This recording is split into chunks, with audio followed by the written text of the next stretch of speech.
podcast adásunkban Osztályfőnök Külföldledőre tanárnőt szeretném megkérdezni arról, hogy neki mit jelent az Európai Uniós polgárnak lenni.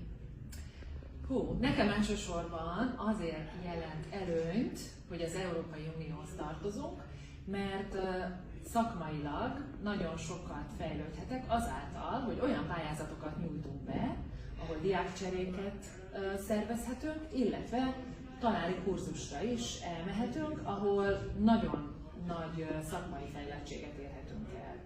Hogyan érzi magát, hogy részese az európai demokratikus folyamatoknak? Tulajdonképpen az európai demokratikus folyamatokban olyan szinten érzem magam szabadnak, hogy a határokon nincsen határellenőrzés, a termékek, amiket az Európai Unión belül forgalmaznak, nincsen vám, tehát igazából szinte minden elérhető, illetve szabadon utazhatok, ami nekem egy nagyon-nagyon